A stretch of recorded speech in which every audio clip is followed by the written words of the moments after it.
I'd like to take this time to introduce our lunch speaker, Dr. Ed Lu. Ed Lu is a 21st century Renaissance spaceman, if you will. He's a former NASA astronaut with 3 shuttle missions under his belt, including time as a resident of ISS. He also led the Advanced Projects group at Google, who developed, as you might know, Google Earth, Google Maps, Street View, and the Power Meter. He's also an inventor, an author, cosmologist, statistical physicist, and astrophysicist with a PhD from Stanford University. And less than a month ago, he and his colleagues launched the B612 Foundation and the Sentinel Mission, aiming to conduct the first privately funded deep space missions. So here to talk more about the B612 Foundation, I'd like to introduce Dr. Ed Lu with his presentation, Rock On. So, just want to, my goal today is to keep my actual remarks as brief as I can, show you a little movie of what we're trying to do, and open up as much of this as I can to question and answer, because that's always more interesting, especially over lunch. And first I did want to ask, who here has heard of the B612 Foundation? Okay, well, excellent. So that's good. And who here knows our history and how we got ourselves into this? Okay, all right, let me start with that. 10 years ago, a few of us astronauts, myself, John Grunsfeld, and Scott Horowitz, a few other folks, we all were looking at what we might do someday should we develop nuclear propulsion. And one of the things that we realized that was possible doing such a thing was to deflect asteroids. We were a little naive then. We hadn't really thought it through. Everyone was naive then. And so we held a little meeting at Johnson Space Center, 2002, I believe it was. What I actually did was a guy named Pete Hutt from the Institute for Advanced Study and I were talking about it. He goes, well, let's just hold a meeting and see if we can get people to show up for this meeting. So we called up people, anybody involved in the asteroid community, with this tremendous deal. Hey, we're holding a meeting on a Saturday. If you can pay your own way and pay for your own hotel, we'll provide coffee and donuts. And everyone showed up. We had a hit rate of something like, maybe one guy couldn't make, the lone guy who couldn't make it was Dave Morrison, who dialed in from Telecon the whole day, from wherever it was he was. What we realized is that it was possible to deflect an asteroid. We were completely off base on how easy it would be to do that. And we spent the next bunch of years looking at how you actually go about deflecting asteroids, the orbital mechanics of it, questions like attaching to it, trajectories getting there, all those things. And it became clear over the years that it is in fact possible to do, and that the key to it all was getting advance notice. If you don't know something's coming to hit you, or if you don't know where something is, by definition, there's nothing you can do. All along, our assumption had been that, well, that is so blatantly obvious, of course we're going to find all the asteroids out there, because if you don't know where they are, you can't do anything. Anybody here know Don Yeomans from JPL? Don's phrase is, the 3 rules of asteroids are find them early, and find them early. And he's absolutely right. So that was our going-in assumption. It's so obvious that we have to do that, somebody else will do that, right? In fact, there are ground surveys, ground-based surveys for asteroids out there, Space Guard survey. They're doing a great job at finding the very largest of asteroids. Anything larger than a kilometer was their goal. They found a lot of smaller ones, and over 15-year or so period, they found 90% of those that are 1 kilometer above is pretty much accepted. That pretty much cleans us out. There is no more human civilization that anything like what we know of. Below that, we're not so much worried about that, okay? Our contention was, well, we ought to be worried about that, you know, and somebody's going to do it because it just makes sense.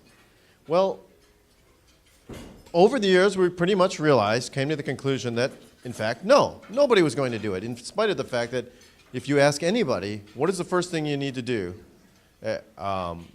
in order to either fly manned missions there or to fly unmanned missions to asteroids to take advantage of whatever resources are there, or to simply know what's going on in our solar system, or to protect the Earth someday, everybody knows that what you have to do is find all these asteroids, and it was not going to happen.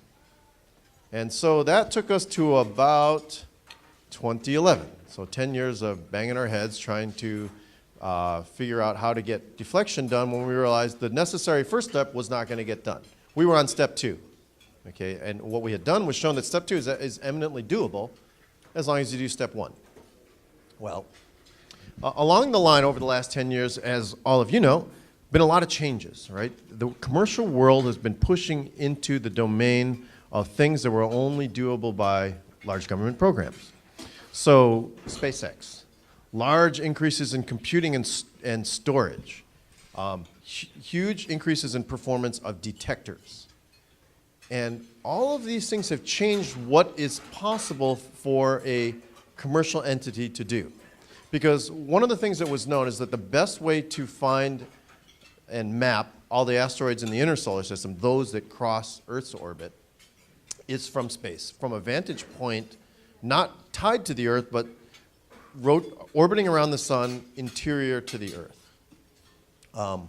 And we had reached the point where that kind of mission was actually something that could conceivably be done by a non-government entity. So that, you know, that was just out there. We hadn't really thought too much about it. So one day, after I had left Google, my friends invited me to come back and give a talk. So they're called Tech Talks at Google, just up the road. So I went over there and I told this story about like, yes, we think we can, you know, deflect asteroids. Here are all the asteroids in the solar system. We know we have mapped about 10,000 of the near-Earth asteroids. There's about 1 million larger than the one that hit Tunguska. You know, we're not doing very well. You know, somebody's got to do this, blah, blah, blah, blah. And some guy in the back raised his hand, and I'm trying to remember who it exactly was, but he raised his hand, and he asked a question that just stopped me in my tracks. He said, well, why don't you just do it? And I said, tell me more, you know. And he goes, well, how much would this cost? I go, well, I don't know. I mean, I said, if you're going to put a spacecraft out there, a deep space mission, you know, the way NASA does it, NASA put an estimate on it about $1 billion or so. But I was assuming that if you could do this by any way, you know, the most efficient way possible, that you could bring that down by a factor of 3 or 4 or maybe even more. And I said, a few $100 million is my guess. He goes, well, why don't you just do it again? And I'm like, tell me more. And he said, well, as many of you may know, there's a lot of wealthy people at Google.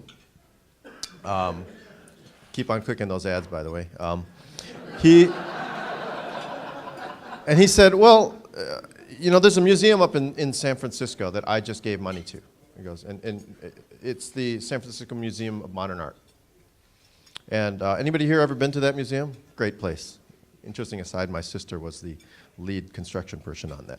But so that was about 15 years ago when they built it. But they're building a new wing to the museum. It's not the whole museum is done. There's going to be a new wing. And the San Francisco Museum of Modern Art is raising money to build the new wing for $400 million. And this guy said, well, you know, I donated to that. We're going to be successful. It's going to take us a few years. There's no question we're going to be successful. The people of San Francisco will raise this money. And he goes, do you know that at any given time in the United States, there's 50 to 100 projects of a few $100 million that are municipal civic projects, museums, performing arts centers, opera houses. He goes, that is not including the large privately built things like the universities do. Does anybody know how big Stanford's last fundraising campaign was? It just ended. $6 billion, okay, and that was raised solely from their alumni. Okay, they raise about $1 billion a year just from their alumni. Okay, and so he goes. So we're talking about something that would be in fundraising world small, because you wouldn't even be considered big or ambitious. And I go, well, that's news to me. So we began to look into this, and sure enough, he was correct. There are 50 to 100 at any given time in the United States. That museum up there is one of them. And we began to talk to some of our friends who have been involved in some of these large fundraising projects. And in fact, you know, we talked to some folks who have raised money for universities, far larger sums. They said, oh yeah, you guys are small, this is doable. We talked to a friend who had raised over $500 million for another museum in San Francisco. And he goes, oh, we sat down at lunch, and it was interesting, the difference in viewpoints. Because as we sat there at lunch, he said to me, he goes, "Can you really put a spacecraft, orbiting the sun, like a space telescope that would do that?" Like, yes, we can do that. And I said to him, "Can you really raise a few $100 million?" He goes, "Oh yeah, that's easy." So, and he says, "Don't reinvent the wheel. These things are doable." So we then decided, well, let's see if we can put together a team that can do this. And so the goal, I knew that the people who could make this happen. And as all of you know, the way to really do something spectacular is to find not just people who are excellent, but the people who are the very, very best people in the world. And if you can put together a small team that's focused, where everyone is the best in the world at what they do, you can't be stopped. So my friend on the fundraising side said, well, put together the team. He goes, that's the number one thing you need to do. You need to convince people that you're credible. So we put together that team. And my pitch to them was, these are all people who have run very, very large space projects. And we're not we're talking something pushing the very, very edges of what's possible commercially. And I started with a question to all of them and said, if you could run a large mission like this, a deep space scientific mission in a perfect world, how would it be run? And when they would basically all say the same thing. You'd run it under commercial terms. If, in fact, it's not something where you are doing technology development, but where the technology is pretty much in hand, but the mission itself is very difficult, you can do that under commercial terms. And that means a fixed price contract, and that means not messing with the requirements, spending all of your time up front, making sure the requirements are understood and don't change. And then you can do these things very efficiently, right? Anybody here ever been involved in a large NASA project? Anybody here been on either end, the person changing the requirements or the person having to deal with it, right? That's what drives the cost and schedule.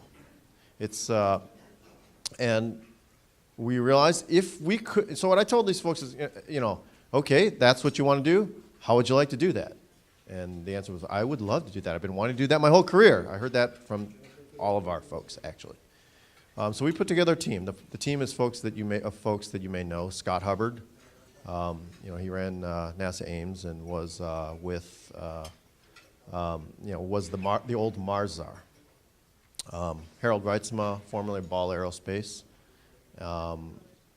We have Tom Gavin, former mission assurance at JPL, and one of the guys responsible for Galileo and Cassini, and a number of other folks that we haven't released their names yet, but we will soon. So we have gone about this. We are building the team that's going to go out there, and we're going to raise the money like other capital campaigns. We're going to do this slightly. We're doing it as a philanthropy, and the reason for that is because if you have near-term profits that you can do, then you can do this as an investment. But what we are looking to doing is something similar to what large telescopes do. In fact, we are a large telescope, and the key here is large telescopes have historically been privately financed. Yerkes Observatory, Lick Observatory up the hill. Anybody ever been up to Lick Observatory? James Lick is buried there. Actually, he was the person who funded it. Mount Palomar, the Keck Observatory, the Sloan Digital Sky Survey Telescope, privately funded. So we look at ourselves as being in the line of large telescopes, with the exception that we're orbiting the sun rather than being on a mountaintop. And cost-wise, we're actually in the ballpark of these large ones. Look at something like Keck. In today's dollars, is very similar to the kind of thing that we're trying to raise. So our contention was that if the people of San Francisco can band together and build the wing of an art museum, then the people of the world ought to be able to band together and build a space telescope that could potentially someday change the course of humanity. And that's what we set out to do. So I want to show you a quick little movie that sort of shows what we're building. First off, anybody know why it's the B612 Foundation? Well, B612 is the home of the Little Prince. He lived on an asteroid called B612. That's where that came from. So we don't take ourselves too seriously.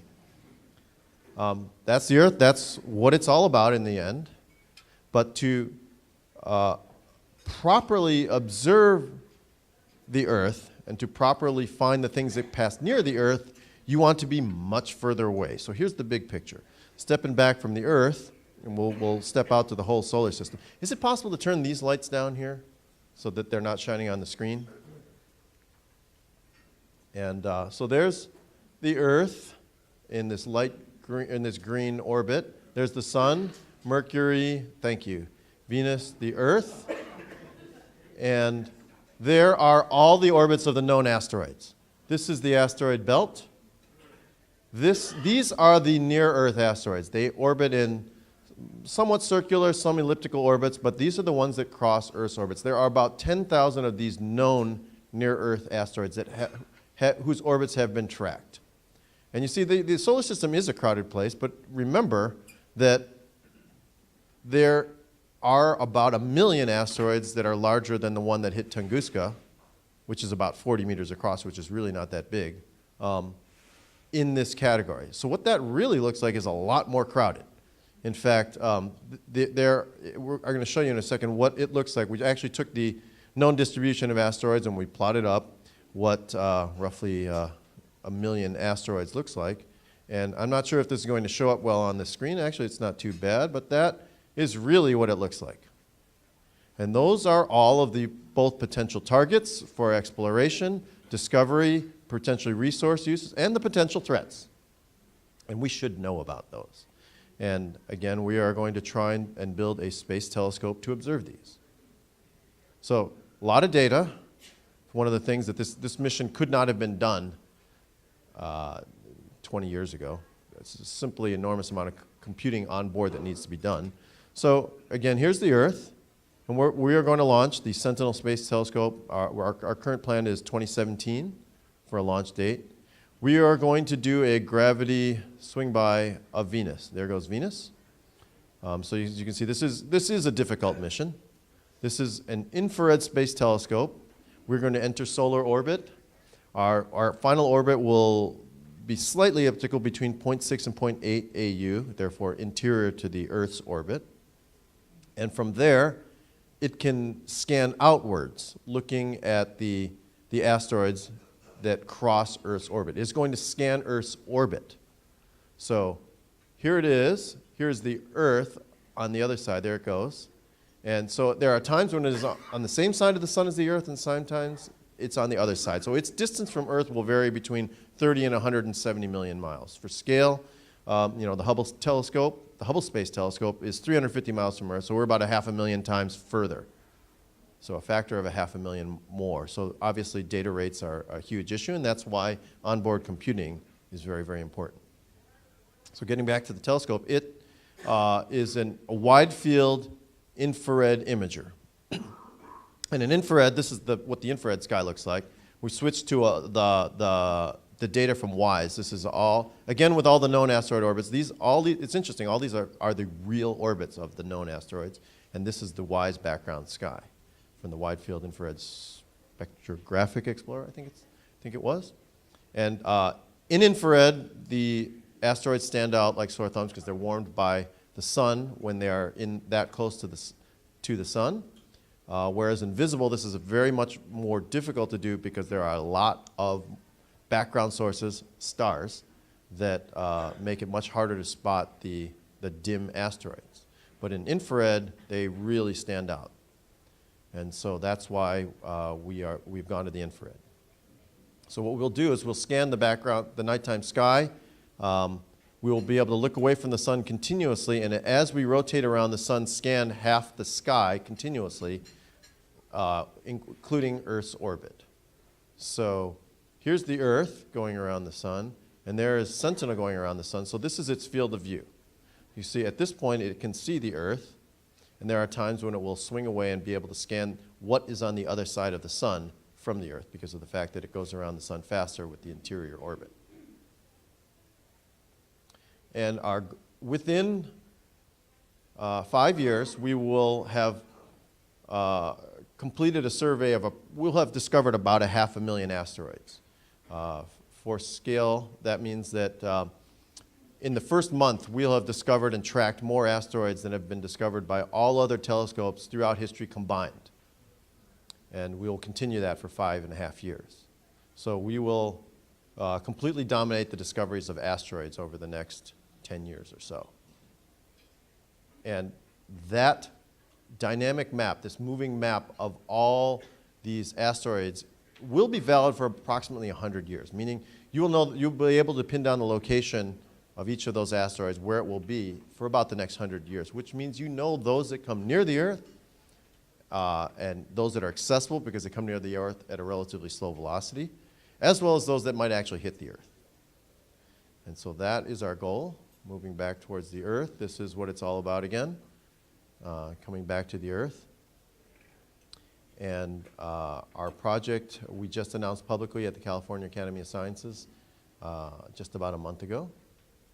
And we'll go back to our nice logo. And that is, you can bring the lights up now. That is the story of the B612 Foundation, how we went from 4 guys and a website to trying to do something very large.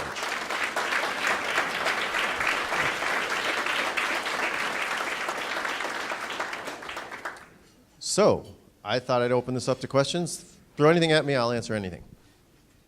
Speak up when you answer the question. Or you know what, I'll use this.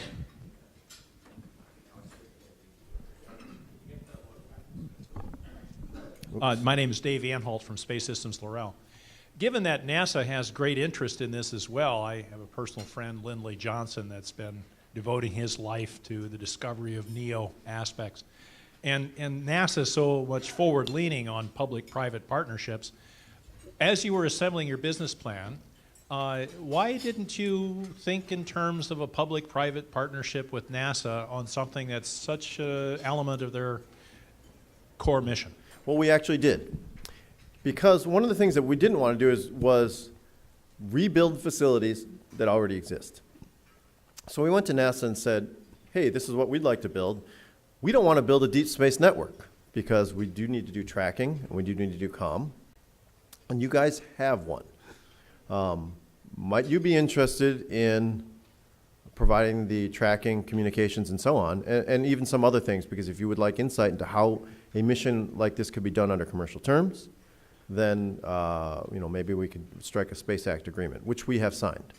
So NASA, in fact, will be providing DSN time. We are going to use approximately 1.5 hours a week. They'll be providing tracking. And in addition to that, because they want insight into how the program is being developed, some NASA engineers and scientists will be allowed to sit on our review boards. The review board, in particular, run by Tom Gavin, will have some NASA experts on it.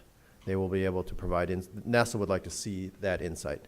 In addition to that, NASA saw this as an opportunity because we'll have an unprecedented astronomical data set.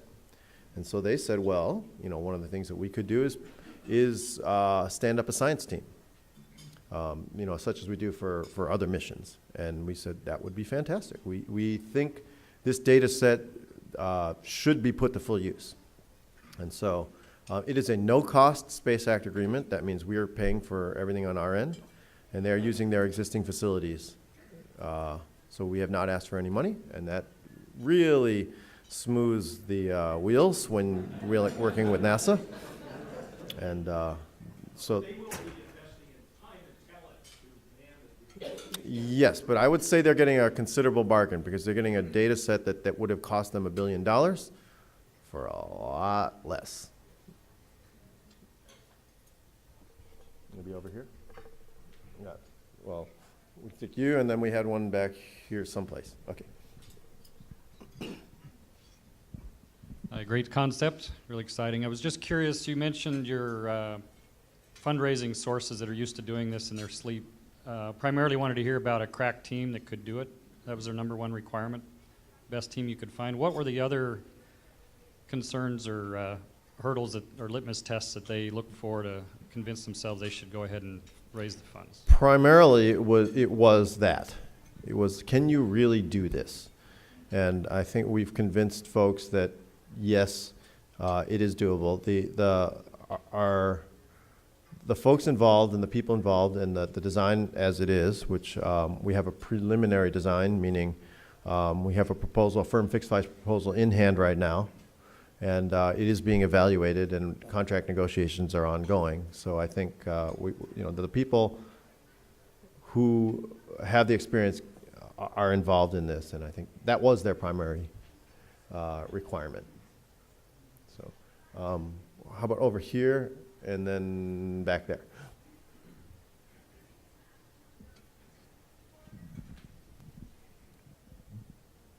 Hi, my name is Ning Reidenauer. I'm representing myself. I just noticed that when it orbit around, it cross paths with Venus every once in a while with different period. Mm-hmm. Is it possible to include Venus observation in it also? And another question is, how long does it cryogenic last? It is not really optimized for observing Venus. So that is not the plan. In fact, it doesn't actually, after the first pass, after the first gravitational swing by, it won't really approach Venus very closely again after that. Regarding cryogenics, there are no cryogenics on board. It is cooled via baffles. If you look at the design, it's based on the Kepler spacecraft design, the baffling system. In fact, the bus is very, very similar to Kepler. Using that, we will be able to get the detectors down to about 60 degrees Kelvin. And then we are going to use cryocoolers to drop that from there to about 40 degrees Kelvin. So the only expendable on board is maneuvering fuel. And I think back here was the next one, and then over here.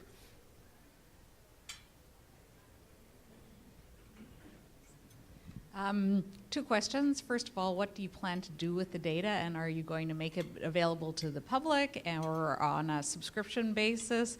And secondly, how much money have you raised so far? Okay, the data. We are going to use the existing data pipelines for asteroid observations. And what that means is when observatories spot asteroids, they provide to the Minor Planet Center, which is at Cambridge, these things, and they're called tracklets, and those are pieced together to form orbits at the minor planets. We don't want to reinvent the wheel. So the data will become open in that sense. We are working with them to make sure that they can handle the flood of data, because we will discover about a factor of 100 more than all other observatories combined. So their input rate is about to open up, and we have to make sure that they can deal with that. Regarding the funding, our individual donors, we leave it up to them as to whether or not they want their names out there, as well as any amounts of what they donate. That is a personal matter of our donors, and we're not going to release it. We want that to be their choice. We are in the middle of standing up a fundraising campaign, and we have listed some of our founders publicly, the ones who have given us the okay, and you can find those on our website. There are some well-known folks and some folks who are not as well-known but actually have considerable means. One of the interesting things that you should be aware of is that, again, going back to our friend who has raised $500 million for a museum, he says you should know ahead of time. He has run 3 campaigns of that size. And he said, in the end, the people that you think will be the ones who are for sure going to donate may or may not be. And where you will end up getting the money from is from people who you likely thought, oh, I had no idea that person was that interested in it. And it will be people that you didn't even know existed. And he goes, all fundraising campaigns go that way. So the fact that somebody is a big name doesn't mean that much necessarily. If you go back and look at, and we have done this, where other large fundraising campaigns, where they have gotten their money, often you've never heard of the people. There's a lot of people of means out there that simply aren't famous, yet they contribute through their philanthropy to society. And so don't be fooled by the names. There's people with quite a lot of means out there that do support these things. I'll put it that way. Where was I'm trying to remember who the next person was. Why don't I let you choose? That way I'll. Can you talk a little bit about the architecture of data reduction and what functions you're performing on the spacecraft versus what you're shipping back? And are you taking like a full star catalog on board, things like that?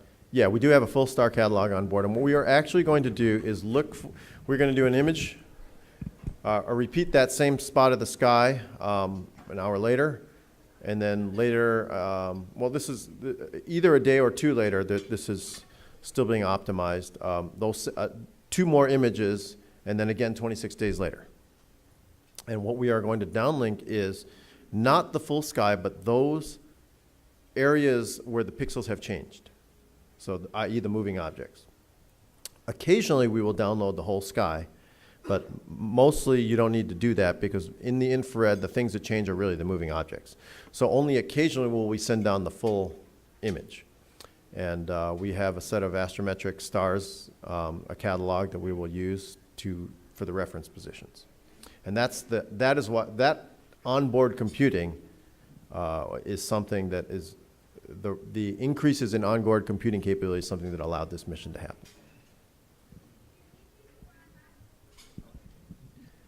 So it's quite likely that you'll be the first to know about an impact threat. Well, actually, no, because we're going to At put the Minor Planet Center? We're going to put the data out through the existing networks. Okay, so the Minor Planet Center will do the orbit calculations, and then the folks at JPL and the folks in Italy, who already do what's called the impact threat calculations, will go ahead and do that. So that is our plan.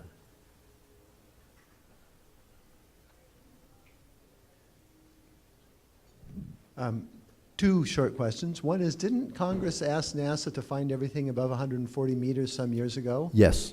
And I think what the other... Ask me if they provided any money. and I think this is what the other person was really getting. Can you tell us what the total amount raised so far is? No, I cannot tell you the total amount raised thus far because, again, we want to leave it up to our donors as to their prerogative of what they have committed. These are private individuals, and since we are not a government program, we will leave it up to our individual donors to do that.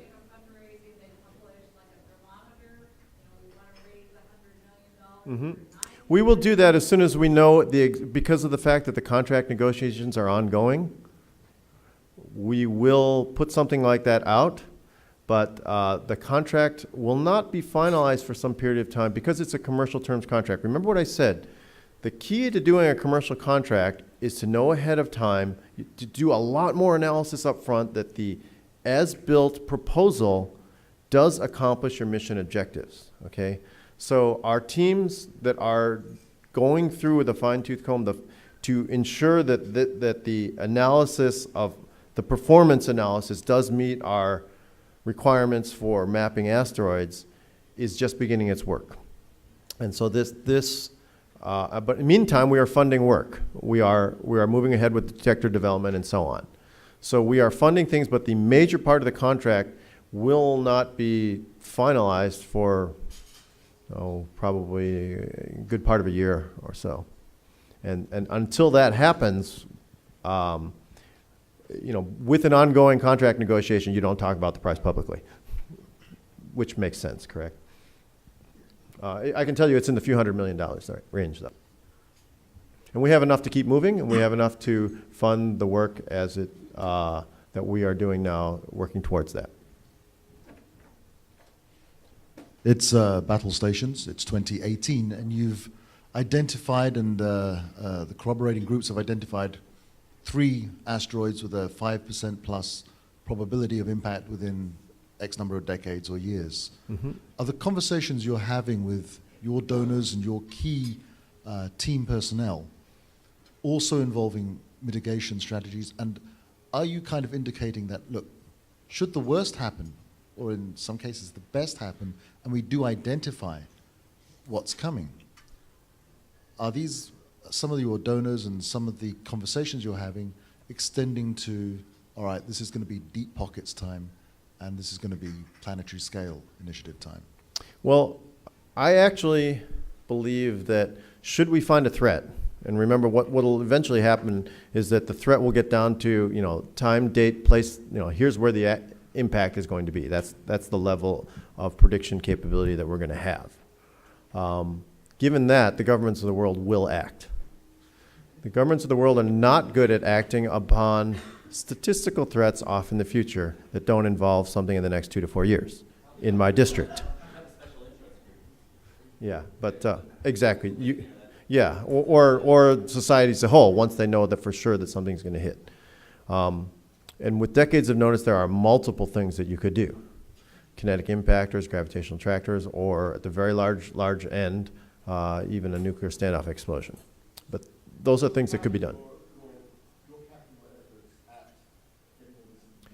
Yeah, first things first. Step one, find them. Okay, and get yourself decades of notice. And I believe that maybe we'll become involved in it should we find something, because we will have a team that has built up. But in the end, that is a government responsibility, I believe. I don't think it's a private responsibility then if to deflect an asteroid from the Earth. But there will be likely to be private corporations involved. Just in the same way as private corporations built the Apollo, right, in the end. So that's not our current thing that we're stressing. Technical question. What characteristics of the asteroids are you trying to capture and the orbit, and to what percentage of certainty? The primary thing we are going to find is the orbit determination. And good enough to know whether or not something's going to hit the Earth, which means within a few thousand miles, accuracy at any given time out to the next century or so. The primary thing we will be able to measure is the asteroid size. In using visible observations, there are huge uncertainties in the size of an asteroid because their albedo is low. The amount of visible light they reflect is very low, a couple percent. But if you're off by, it could be 4%, could be 8%, could be 2%. You can be off by factors of many, which leads to factors of 10 being off in mass. However, when you're looking infrared, you're looking at the 1 minus the 4%, right? So 96% or something like that. In other words, our uncertainty in the size measurement will be quite low. So we will measure the size. So the two most important things are how big is it and where's it going? And that's what we'll find. And we'll provide an accurate enough orbit that you can do follow-on observations from other telescopes. We're not ideal for individual follow-on observations.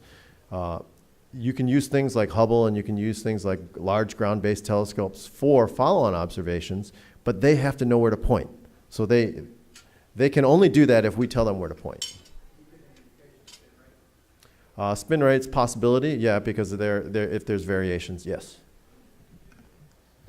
2 questions. One, regarding you're going to be using the infrared and et cetera. Is there some way, of being able to calculate based on distance from sun, time passing sun, et cetera, amount of heat coming off of something, what it's made of, basically, at some point? And number 2, are you doing any proprietary deals with companies like PRI or others as far as data sharing or things like as that? far as, again, for spectroscopic things, which is really what you want to determine what's there, that's best done with a follow-on observation, provided you know where to point, right? So we'll provide the interesting things that people can point at. We are well aware of what PRI is doing. We support what they're doing. We don't have any kind of deal with them. Although you should know that for them to be successful, they're going to need somebody to put together a catalog like what we're doing.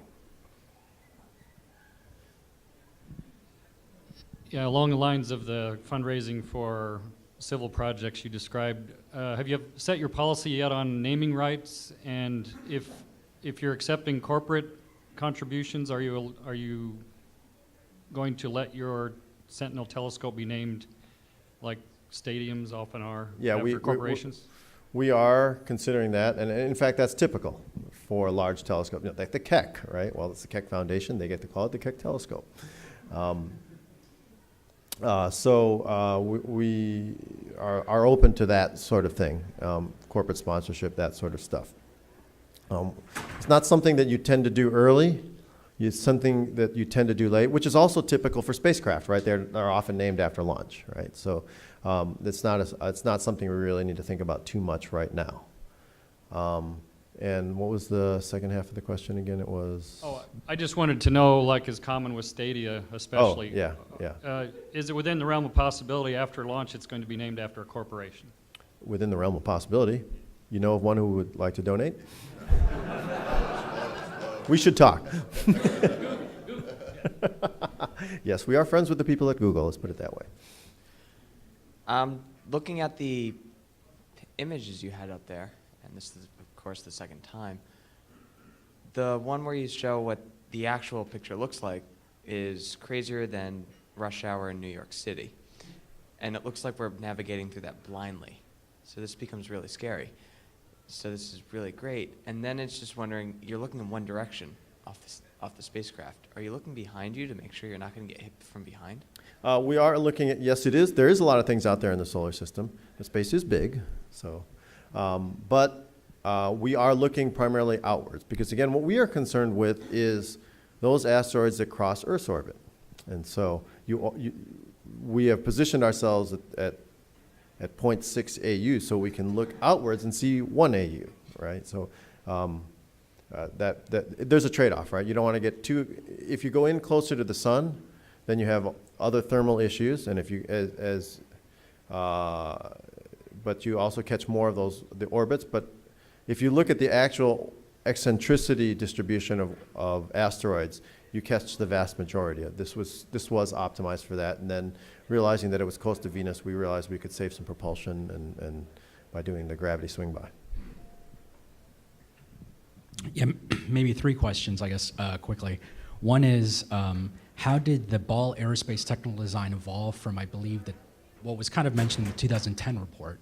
You know, there was mention of the Ball Aerospace design, just technically beyond the requirements, kind of creep and removing some of that. What is the impact on this on NeoCam?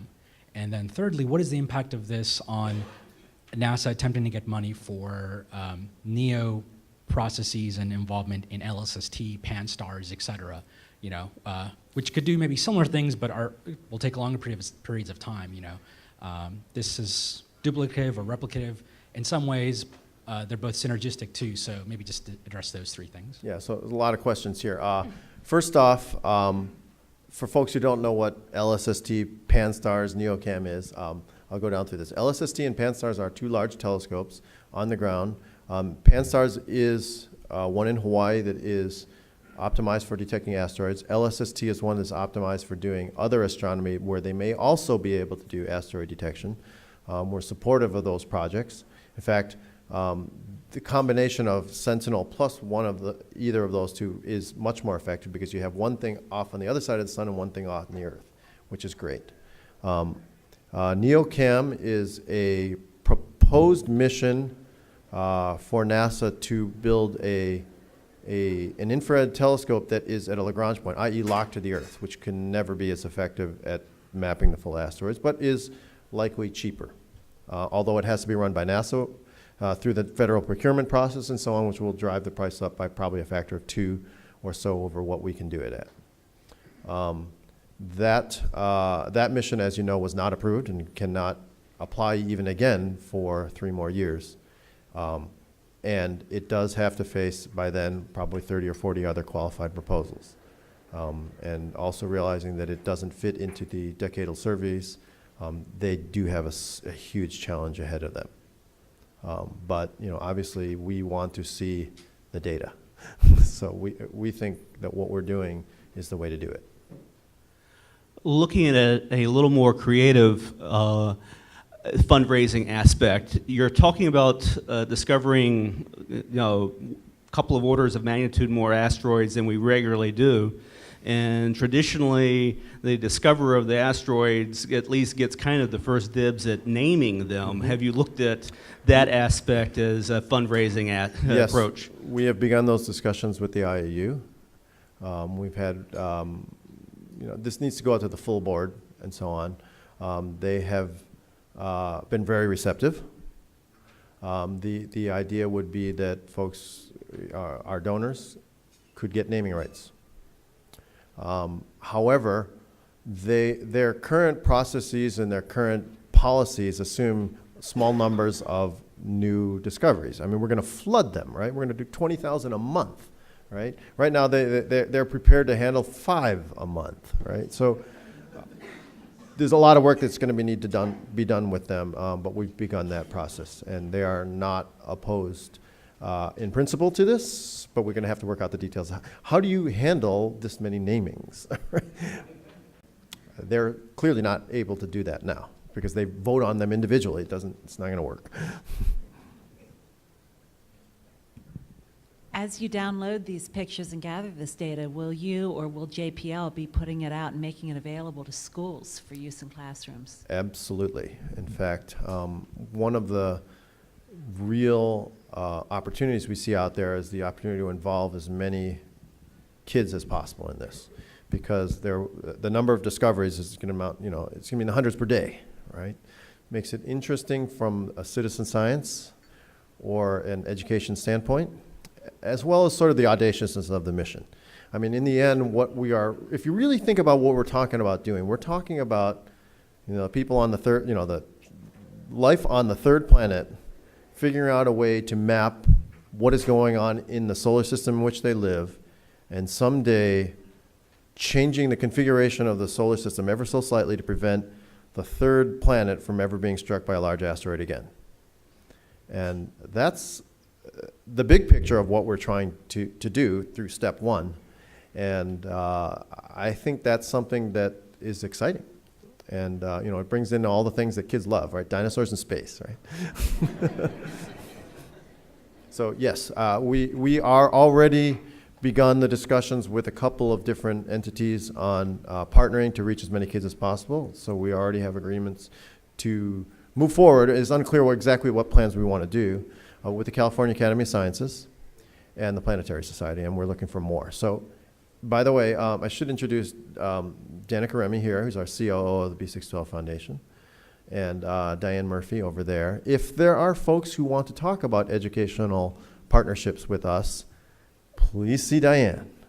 And because we think that is critically important, not only from spreading the word to kids, which I think is critically important, but also, truthfully, from as providing another hook for our potential donors.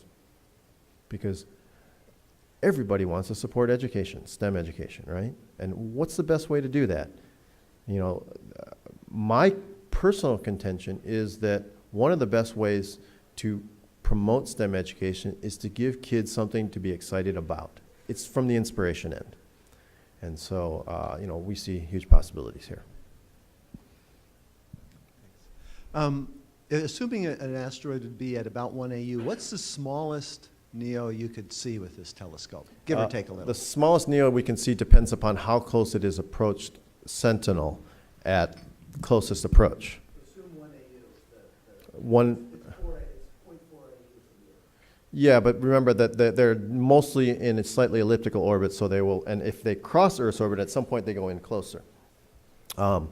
It's kind of like the optical ones. The optical ones, they see things as small as 5 meters, right? Or even smaller. So we can clearly outperform that. But they have to get very, very close. So there is no lower limit to the size, because it's a function of how close let me give you a rough figure. I think at 0.4 AU from the telescope, with good lighting, I believe we can see, I want to say it's around 5-10 meters, something like that. But I can get the exact numbers on that.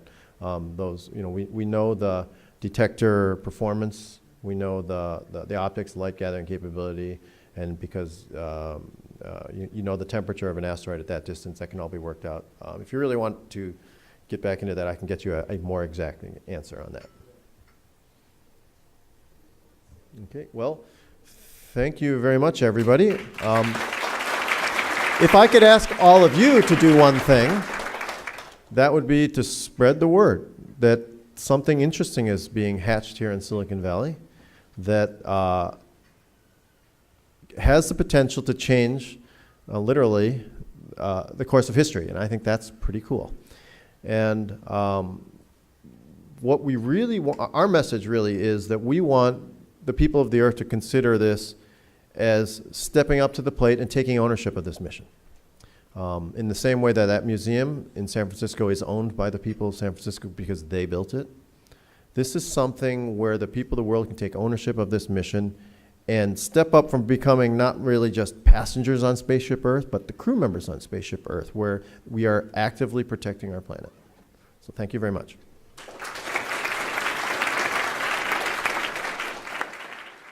Advantage of whatever resources are there, or to simply know what's going on in our solar system, or to protect the Earth someday.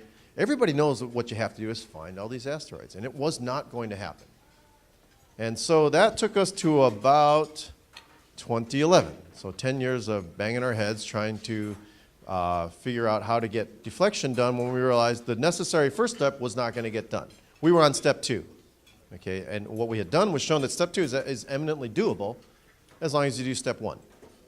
Well, along the line over the last 10 years, as all of you know, been a lot of changes, right? The commercial world has been pushing into the domain of things that were only doable by large government programs. So SpaceX, large increases in computing and storage, huge increases in performance of detectors. And all of these things have changed what is possible for a commercial entity to do. Because one of the things that was known is that the best way to find and map all the asteroids in the inner solar system, those that cross Earth, are find them early, and find them early. And he's absolutely right. So that was our going assumption. It's so obvious that we have to do that, somebody else will do that, right? In fact, there are ground-based surveys for asteroids out there, Space Guard Survey. They're doing a great job at finding the very largest of asteroids. Anything larger than a kilometer was their goal. They found a lot of smaller ones, and over 15-year or so period, they found 90% of those that are 1 kilometer above is pretty much accepted. That pretty much cleans us out. There is no more human civilization that anything like what we know of. Below that, we're not so much worried about that, okay? Our contention was, well, we ought to be worried about that, you know, and somebody's going to do it because it just makes sense. Well, over the years, we pretty much came to the conclusion that, in fact, no, nobody was going to do it, in spite of the fact that if you ask anybody, what is the first thing you need to do in order to either fly manned missions there or to fly unmanned missions to asteroids to take advantage. I'd like to take this time to introduce our lunch speaker, Dr. Ed Lu. Ed Lu is a 21st century Renaissance spaceman, if you will. He's a former NASA astronaut with 3 shuttle missions under his belt, including time as a resident of ISS. He also led the Advanced Projects Group at Google, who developed, as you might know, Google Earth, Google Maps, Street View, and the Power Meter. He's also an inventor, an author, cosmologist, statistical physicist, and astrophysicist with a PhD from Stanford University. And less than a month ago, he and his colleagues launched the B612 Foundation and the Sentinel Mission, aiming to conduct the first privately funded deep space missions. So here to talk more about the B612 Foundation, I'd like to introduce Dr. Ed Lu with his presentation, Rock On. So, just want to, my goal today is to keep my actual remarks as brief as I can, show you a little movie of what we're trying to do, and open up as much of this as I can to question and answer, because that's always more interesting, especially over lunch. And first I did want to ask, who here has heard of the B612 Foundation? Okay, well, excellent. So that's good. And who here knows our history and how we got ourselves into this? Okay, all right, let me start with that. 10 years ago, a few of us astronauts, myself, John Grunsfeld, and Scott Horowitz, a few other folks, we all were looking at what we might do someday should we develop nuclear propulsion. And one of the things that we realized that was possible doing such a thing was to deflect asteroids. We were a little naive then. We hadn't really thought it through. Everyone was naive then. And so we held a little meeting at Johnson Space Center, 2002, I believe it was. What I actually did was a guy named Pete Hutt from the Institute for Advanced Study and I were talking about it. He goes, let's just hold a meeting and see if we can get people to show up for this meeting. So we called up people, anybody involved in the asteroid community, with this tremendous deal. Hey, we're holding a meeting on a Saturday. If you can pay your own way and pay for your own hotel, we'll provide coffee and donuts. And everyone showed up. We had a hit rate of something like, maybe one guy couldn't make, the lone guy who couldn't make it was Dave Morrison, who dialed in from Telecon the whole day, from wherever it was he was. What we realized is that it was possible to deflect an asteroid. We were completely off base on how easy it would be to do that. And we spent the next bunch of years looking at how you actually go about deflecting asteroids, the orbital mechanics of it, questions like attaching to it, trajectories getting there, all those things. And it became clear over the years that it is in fact possible to do, and that the key to it all was getting advance notice. If you don't know something's coming to hit you, or if you don't know where something is, by definition, there's nothing you can do. All along, our assumption had been that, well, that is so blatantly obvious, of course we're going to find all the asteroids out there, because if you don't know where they are, you can't do anything. Anybody here know Don Yeomans from JPL? Don's phrase is the 3 rules of asteroids.